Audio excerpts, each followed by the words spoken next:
And these guys, and then we're going to all come together. Is this everyone? I was hoping for more. So, can we have the deck up, please? So, I want to set some context really quickly before we get going and sort of dive deep into this. It's a little graph. Shows the opioid epidemic over the last 20 years. 615,000 deaths. Eh? Isn't that incredible? If you look at it there compared to America's wars, American Civil War is the only war that has killed more people. Isn't that an amazing number? 65,000 dead a year, 75,000 last year. My daughter is a heroin addict. She's been an opioid addict for 10 years. We've had some clean times, some sober times, and we've had some terrible times. And she said to me once, but imagine if it was a war. And that got me thinking, what would that look like then? I started to think, what if this was a war and flag-draped coffins were brought back every day? They landed at Dover Air Force Base, as we've seen that again and again and again. And we saw those bodies rolled out. How would that affect us all? What would that look like? So I drew this out. I thought, well, that's one death. There's 10. I haven't seen 10 dead people in my life. There's 100. We're not up to a day. There's 1,000. Can you imagine what 1,000 coffins would look like? But imagine 10,000 deaths. 10,000 flag-draped coffins came back. We would tear down the walls of Congress to do something. We would not stand it for a minute. And that is 65,000. Can you imagine that? Think of the wall for the Vietnam War in Washington. Think of if we engraved everybody's name who had died, what that would look like. But you know, they say a million deaths is a statistic, but one death is a tragedy.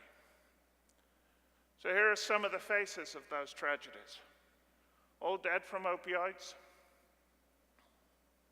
Do you see your father, your mother, your brother, or your sister, your husband, or your wife, even a baby?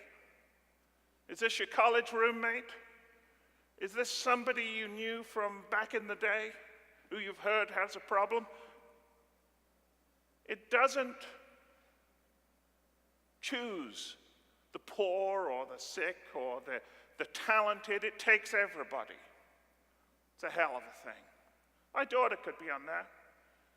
Last weekend, not last one, 2 weeks ago, she overdosed. She was doing pretty good. She had a relapse.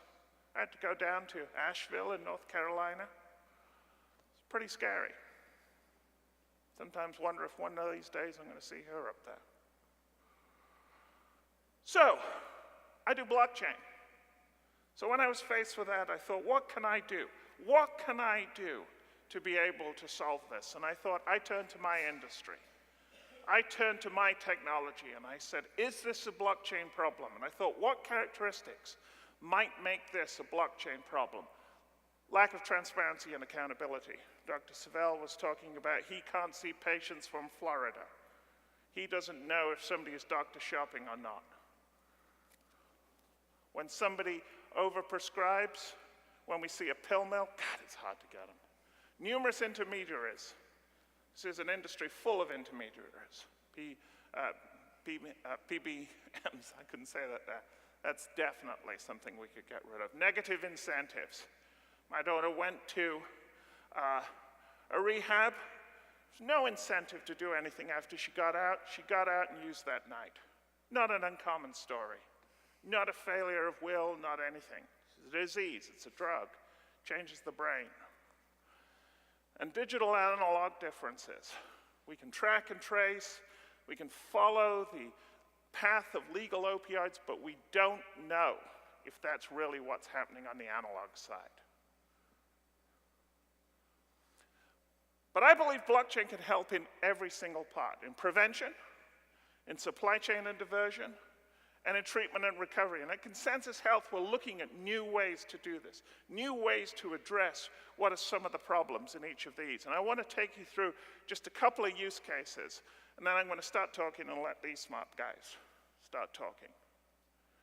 And we're very interested in the idea of incentives. Now, a company came to us and they said, we're getting fentanyl from China. And fentanyl, as you know, is a terrible drug. No human being should be really taking it. It's a horse tranquilizer, I believe. But he said, we're getting fentanyl that's coming in our products. Can you think of a way to help us? And we said, well, look, we can put your supply chain on the blockchain. That's an easy thing to do. You can track and trace everything, know where things go. That's a big thing. A lot of companies working on that. But your problem is, how do you believe that? So we said, why don't you do this? Why don't you set up a program where you require everybody who joins your supply chain to have a crypto bond that they put in, denominated in the currency of the supply chain. Set it up in that way. And then if anybody in the supply chain finds fentanyl in any part of that supply chain, they get all of the crypto of the parties beforehand. So in this example, if the manufacturer, they would have to put up their bond, and the shipper and the transshipper in the plane there. And then if the guys in the warehouse said, hey, I found some fentanyl, they would get the crypto of everybody behind them. What's the point of that?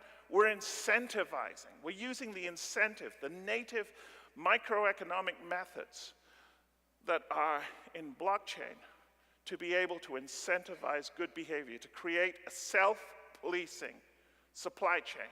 And we also said, why don't you pay bounties to the drivers, to the delivery men, to everybody in every part of it? If they find drugs, report. Now, UPS is actually doing that with cash now. But we said, why don't you do it in crypto? Why don't you create a self-regulating system? We're working on it. But we wanted also to attract the treatment part of this too. So we said, one of the problems when you come to be able to deal with treatment facilities is, one, you don't know if they're any good.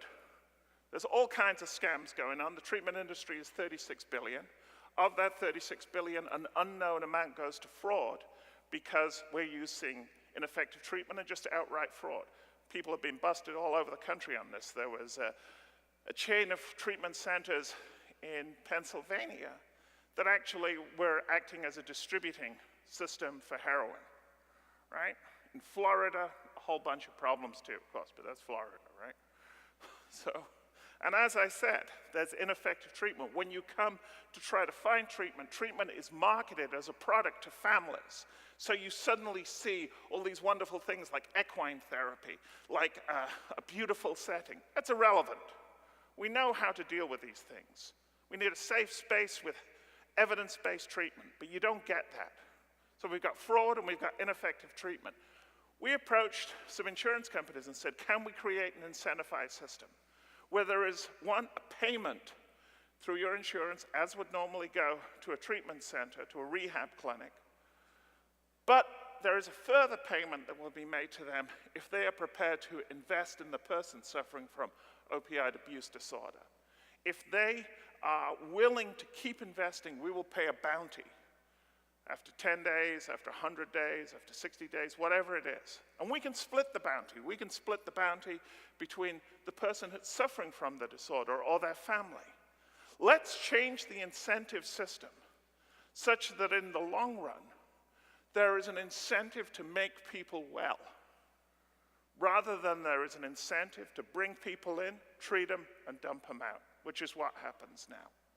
I've seen terrible things. People taken from the streets by patient brokers. Patient brokers, well, my daughter gets this all the time. She gets cell phone messages that says, give me an addict with insurance, send me their names and I'll give you $100. They then sell them on to a phony rehab clinic. Basically, they warehouse them with some 12-step for the next few days or the next 30 days and then dump them back out and then they resell them. This kind of things go on all the time. We want to create an accountable system. We want to create a system where you're starting to think about, how can I track, with their consent, somebody suffering from abuse disorder, and then how can I incentivize to follow them after? Because you can't discharge people back out into the streets. You know? When you see the condition of addicts walking around, go walk around outside Nashville, you'll see it. At breakfast with a guy this morning, I said, what do you do for a living? He said, I'm an alcoholic. I said, but I used to be a crack dealer. You know, wherever there's a lot of money, there's a lot of poverty, and wherever there's poverty, there's drugs. So I didn't want to end this on a sort of negative note. My daughter, she was an addict for 5 years, and then she got sober. And she started a nonprofit to help other addicts. She managed to get a ton of money, which she created all these naloxone kits. This is in Western North Carolina. They did tremendous outreach. That's her getting some award from the National Park Service. Turns out there's quite a few homeless drug camps along the Appalachian Trail. She did so well, she got a letter from the president saying, doing a great job. So great story, right? Recovery's possible. She relapsed, because relapse happens. But that doesn't put me off. You know, I always like to think of my old school's motto, the lapsus resurgent, from the book of Micah. Rejoice not against me, O mine enemies. When I fall, I shall arise. And I believe that you can come back. You can come back again and again. And so as we think of how blockchain can address this, I believe we need to go with 3 things in our heart, 3 motivating forces. Ambition. We can end the opioid epidemic in the next decade. It is not impossible. Optimism. There will be dead ends. There will be relapses. There will be setbacks, but we can do it. And finally, inclusion. Solutions will require payers, providers, people suffering from use disorder. It will require us all working together. But if we work together, the lapsus resurgent. When we fall, we will arise. It's a hell of a problem, but I certainly believe in this community. Now, Joel here is going to ask us some questions. Thank you, Dr. Adams, for sharing your powerful story and some of the exciting ways that blockchain might be able to have an impact on this terrible crisis. Dr. Tom Savel, what are some of the ways that the CDC, or what's the CDC's perspective on this and some of the ways blockchain might be able to have an impact? Sure, that's a great question. So CDC has a sort of a 5-pronged approach for sort of addressing this opioid crisis. One is obviously supporting state and local capacity. That's one of its standard fundamental activities. And the second is providing support to payers and providers, in terms of that whole second branch. Third is supporting public safety and making sure that they have the resources they need. The fourth makes sense, helping educate the public, and there's a lot of work being done there. And lastly, and this is obviously a huge area, which we would call surveillance, but it's about collecting data to understand what is the state at this moment of this crisis. So those are really, a lot of work is being done in those 5 areas, and there's tons of sub-activities, but that at least gives you the overall, what is CDC trying to do? You mentioned you're collecting a lot of data on this. What are you all seeing from that? So as Tori mentioned, you get the sense of the stats of how often this is occurring, where this is occurring. There a lot of research is being done in terms of understanding, is this because illicit? Is this because of prescriptions? Trying to get a sense of putting together the data from the drugs themselves and integrating that with information about the patients in terms of ER visits, in terms of mortality data, in terms of PDMP data, in terms of all these issues that needs to be sort of, you've got to gather all of this, sort through it, clean it, and then try to get a clear sense of what's going on with this. And obviously in all these aspects, as Tori mentioned, blockchain can most likely play a role in this. We've just got to figure out what's the low-hanging fruit to start to sort of change this whole sort of data collection / infrastructure process. You mentioned kind of that public-private partnership. What are some of the ways that they can work together, and are they working together right now? I think the answer is yes. I think that there are a lot of partners out there, and I think the issue is it's complicated, and therefore anyone who can provide insights in terms of pharmaceuticals, in terms of what's going on from a sort of community standpoint of outreach to the population. So there's a lot of issues, and obviously a CDC's perspective is the more partnerships, the better. Tori, you mentioned incentivized systems. Yeah. How does that work in healthcare, and how frequently is that being adopted right now? So it's not been adopted at all, which is really annoying. But I think the main thing that we're going to have to do with this is proceed very cautiously. We're dealing with a lot of very sensitive data. We're dealing with people who are very vulnerable. And we need to really start out by doing controlled experiments where we can really test the validity of this, see what's going on, see how and who this works for.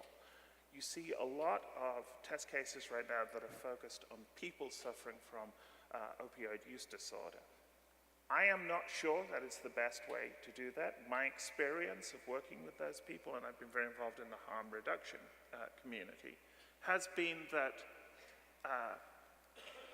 people will lose almost everything, right? They lose their job, they lose their money, they lose their kids, they lose their freedom, they lose their good name. I don't see how giving someone crypto is going to change that. Now, I might be wrong, and those experiments and those trials should go ahead. I'm more interested to see if we can affect the incentives at the level of the insurance company, at the level of pharmaceutical industries, at the level of supply chains. I believe that that's where we need to start experimenting, to find hospitals that will look into the incentives that they are putting out there without really thinking about it, or because that's the way business is done, and seeing what we can do, seeing if we can take advantage of the unique abilities of blockchain to be able to create micro economies. And I'm an economist, so I love that stuff. So if we can get that and experiment with that, because that's only then is when we're going to get the situation where the behavior of the system will change, because the system is what it is because of the incentives and the institutions within it. You said adoption hasn't really come about the way you want. What are those barriers? What's keeping it from happening? The first thing is that this is a conservative industry, very rightly so. We're dealing with important things. This is a highly regulated industry, rightly so. So that's the biggest barrier. We've got to work with the inbuilt conservatism, the current incentives, and regulation. We've again got to develop these experiments to prove to different parties that this works. So we have to work on that. I think the other thing too is the technology. Technology, this is still a developing technology. A year from now, it's going to be real different than a year than now. All watch ConsenSys next year. It's going to be really exciting.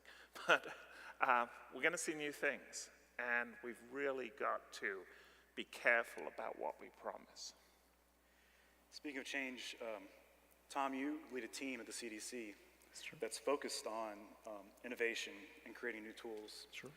Tell me a little bit about what you all are doing and some innovations you've made. Oh, sure. So I've been very lucky to be part of a team that's looking into, for example, into blockchain. And our goal is to really understand the reality from the hype. What does it do well? What does it not do well? And so that's our sort of journey right now has been, as Tori said, we're sort of testing it and seeing, when we start to do this, what is it working well for? Is it good for data transfer? Is it good for knowing exactly who got access to what information? So I think for us, it's really for CDC trying to get that, like, this is what it does, because we know it's not going to solve everything, but finding that sweet spot of, like, right here, it's just amazing. I mean, that's sort of what my team's, what our goal is. You're also still a practicing addiction medicine physician. That's true. Tori kind of shared her story, powerful story about her daughter. Is there a typical patient you see, and who are the people that are coming in that you're treating? No, that's a great question. And I want to make one comment you made about sort of, we have to be careful, like this, and I think you're really right in terms of like crypto and these patients. I think at least from what I've seen a lot is, how shall I put this, anything we can possibly do that pushes it in that direction. Like I always see this balance between them, and I see sometimes if they have a bad family environment, it's like you're just trying to like tilt the scale back again. So to get them onto medically assisted treatment and getting a supportive family and getting them away from these bad things around them, and anything that sort of tilts it, because cost does matter to them, and when we treat them, I try to find the most cost-effective medication to give them, because the Suboxone generics are much less expensive than, I'm trying to balance efficacy versus what they can pay for, because I'd rather them not run out, and then there's that slippery slope of like different behaviors. So I agree with you. For instance, in that using that crypto program to be able to say it goes into a wallet that can only be used for your prescriptions when it comes to medical assisted treatment. Right. And of course, I'm sure everyone agrees, like, this has got to be super easy to use. I think that's the kicker right now. It's super easy to use. But it's definitely worth a try, absolutely. And it's interesting, sort of those sort of micro interventions and what we can do. My partner and I, Heather Flannery out there, we ran a hackathon the other week, hacking the epidemic, and one team came up with an amazing innovation, which actually we're thinking of investing in. It was so good, which was a smart bottle for pills, which was tied to the blockchain. So you know when it dispensed, so the prescription, so the identification goes with the prescription rather than the person. And the bottle would have that prescription tied in and would only allow you to dispense the appropriate number of pills at that time, and then would send that information onto the blockchain with a smart contract regulating it if you went over or you broke the bottle, with the idea of trying to manage the initial contact you make with opioids that might be prescribed for you to deal with pain. So there's all these little things that need to be thinking Absolutely. And I think the kicker is every patient's a bit different. And so, for example, they've come out with a new form of buprenorphine, which you can give sort of as a depot, meaning as a long-term, like you inject it, and then over that month, it slowly releases. So it's not for every patient, but for a certain population, that's going to be really well, where they don't have to think about it. They're just getting that treatment without even trying. And I think, for example, that crypto may fit a certain percentage of the population that actually finds this to be that extra bit of encouragement to work. And I've worked with, incentive systems with veterans at the VA to encourage them to go to therapy sessions. And what we did there was rather than small rewards that you give people that don't really change their life, we took all the rewards and we put it into a pot and had a lottery each month. So you might get, $500 or something like this. And that works a great deal, well, because if you think about, again, as an economist, small incentives might not have a big change in my life. A big incentive, the way we think about lotteries, which is wrong, but we think about them that way, it can incentivize. So being able to design the appropriate intervention and the appropriate incentive system. No, absolutely. And there is something, I'm sure you're aware of this too, there's something called diversion, which you do, it does exist where, for whatever reason, people will use the medication, but then they may end up diverting some of that medication to either get some more funding and things like that nature. And again, so anything that sort of tilts that, and maybe the cryptos just reduces diversion, which is fantastic. Exactly. No, I mean, again, my daughter was saying at one point where she was trying to stay sober, she couldn't get Suboxone because of the situation, because Suboxone prescribers are very heavily regulated. She said, I can go and buy Suboxone on the street. And if I buy it on the street, it's because somebody is cutting their dose in half. And why are they cutting their dose in half?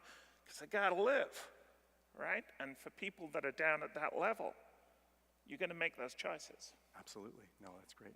And I apologize, just to answer your initial question, is I see all ranges. I see from 16 to 80. I see pregnant moms. I see just absolutely, I see it just cuts across, as Tori mentioned, it cuts across all demographics that I've seen. Talked a lot about incentivizing patients. How do we incentivize providers and payers to start adopting some of this technology? The challenge there is, and I know things are in the works, is that for me, in order to be able to prescribe Suboxone, and buprenorphine, I had to get a separate DEA license. Like, you have to go through a separate process, and I think they're working on allowing and working to get more providers the ability to provide this medication. So I have to have a separate license to use buprenorphine, but yet I didn't have to have one just to write for regular pain meds. So it's the system, I think, now, as they're realizing things need to get fixed, is slowly trying to sort of retorque itself and sort of realign the way it needs to be. So I think things are in the works, and fortunately, it's never super fast. And I think the other thing, too, is we've got to hit this for treatment, that we have to have evidence-based treatment only. You can't have insurance companies paying out the 30-day in and out where it's just a 12-step, which works under certain circumstances, or just some form of ineffective treatment. We know what works. It is not an easy solution. There are lots of setbacks, but we know the medical-assisted treatment, supported by the correct form of therapy, and supported by social interventions, can make a big difference. What we know doesn't work is 30 days in a nice rural area, and we need to change the incentives in that in some way. That was really interesting. You said we could end this in a decade. And obviously with blockchain, we can only track what's legal. Yeah.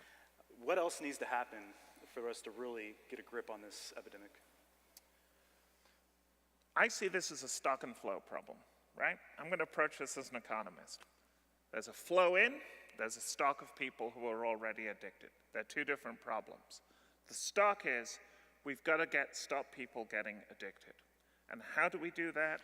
Prevention, and we've got to control the flow of legal prescription opioids. Will that be the end of everything? No. Will it be a significant limitation on what's going on? I think it will be. Those folks that are in, we've got to be able to move them towards evidence-based treatment. We've got to create a system that really looks after them and helps them down the road to recovery, which is long and hard with many setbacks. That's the approach we've got to take. So Tori just said a much easier version that I was going to say. The fancier version is in public health, they talk about tertiary prevention, secondary prevention, primary prevention. It's just like she just described, like, my goal right now is to treat patients who are already addicted and use medication to get them get their life back again. Ultimately is to continue to work over the years back upstream and educate to the point where it doesn't happen in the first place. Yes. So we are just, think of it like we were walking back up that stream as far as we can get in 10 years. And we've done this before. This is not the first time this country has had an opioid problem. After the Civil War, there was a morphine problem. They used to call addiction the soldier's disease. There were so many soldiers from the Civil War that were addicted. In the 60s, after Vietnam, we had an opioid problem. These are recurrent waves. As Dr. Savel was telling us before we went on, the different waves of particular kinds of opioids that are coming on. We do know that for some reason these are self-limiting. Unfortunately, a lot of people can die in those self-limiting cycles. But we can address these. And as you were saying, Dr. Savel, before we came on, we're seeing new, even worse drugs coming on. That's true. I'm just saying, the challenge, of course, is that no one, I gotta be careful. So can someone die from withdrawal? Yes, if they get very dehydrated. But classically, people, and you'll see it, there's more fear of the withdrawal. Exactly. And that fear takes an action of, and again, just like you get attenuated to it, that you go into rehab, you're there, you don't take anything for a few days, and then you take the same dose you did before, and then you stop breathing. So I'm just saying that's the challenge. Yeah. There's so many dynamics going on with this. And as you say, you see people in withdrawal, and it's the worst thing you can imagine.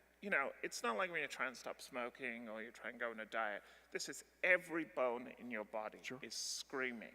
You feel like you are dying. There's the old thing, the alcoholic and the opioid addict are withdrawing, and the opioid addict says, I feel like I'm dying, but they live.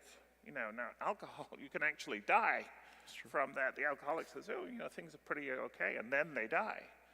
This is something that you really do feel like you are dying when you go through this. Is there anything that can speed up this innovation? Because we hear a lot of talk from lawmakers about spending money on it to stem this crisis.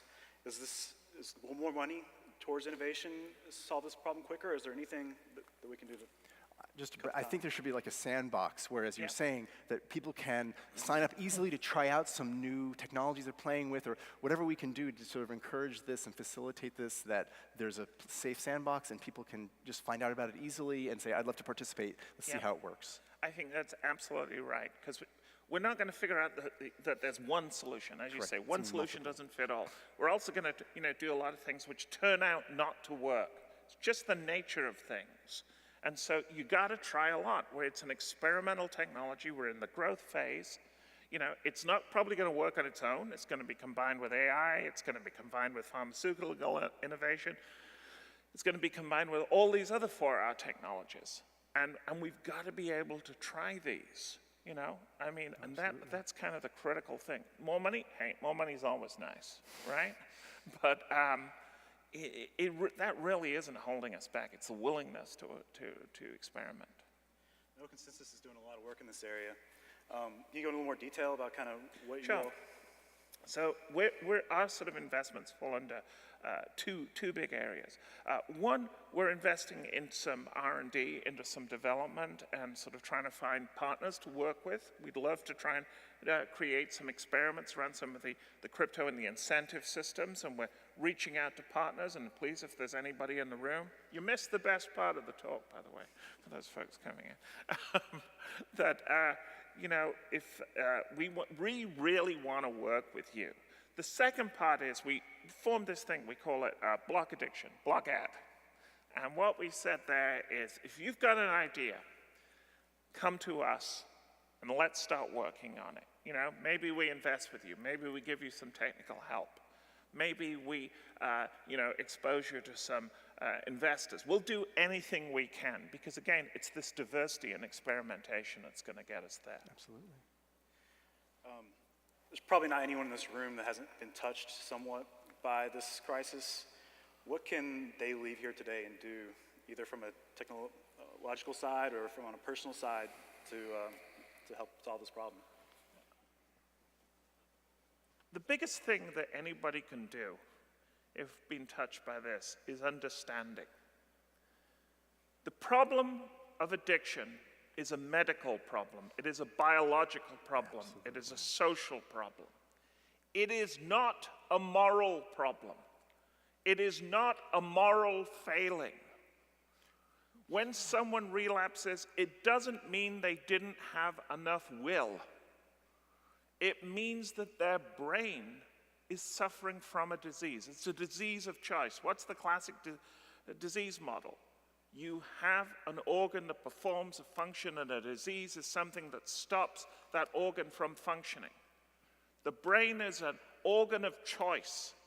This drug is intervening with the ability to make that choice. The biggest thing you can do is start to think about addiction in that way.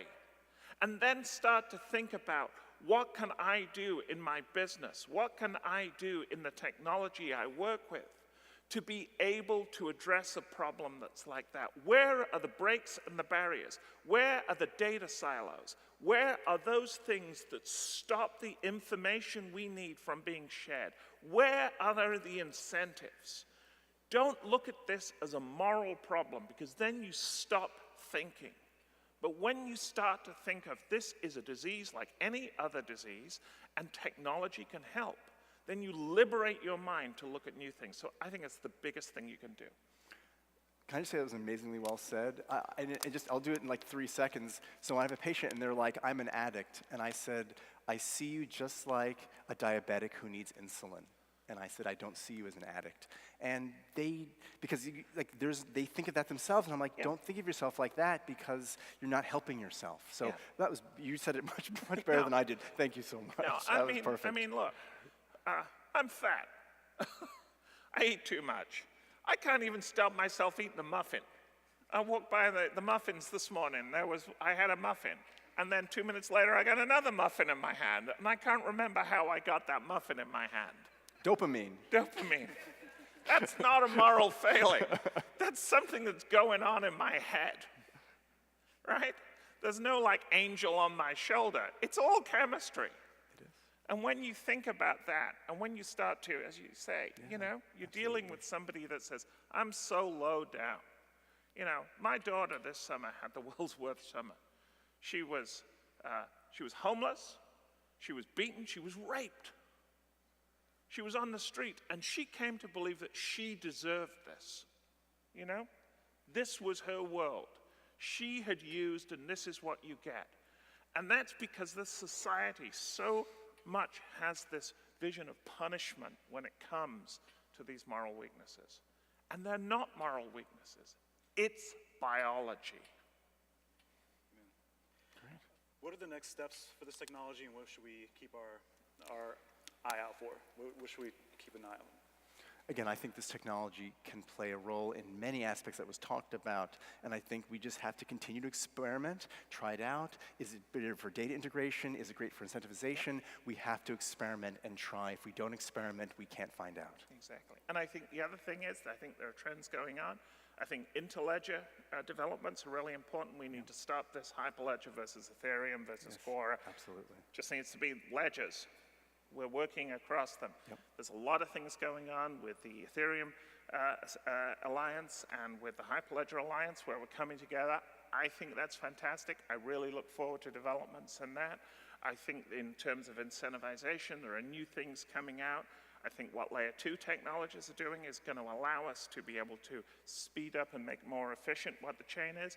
And I think Ethereum 2.0 is going to be really exciting. And I would imagine that our cousins in Hyperledger are doing just such a thing. And Hyperledger 2.0 is going to be really exciting too. Great. You all are speaking on a roundtable later today. Yeah. What's that conversation going to be about? This. This, exactly. Yeah, we're going to talk about this. We're going to talk about it in more detail. We're going to have different people, different points of view. I think it's a smaller session, but I'm sure if you go and knock on the door, someone will let you in. Okay. Well, thank you, Tori. Thank you, Tom. Sure. Appreciate the discussion, and thank all you all for listening.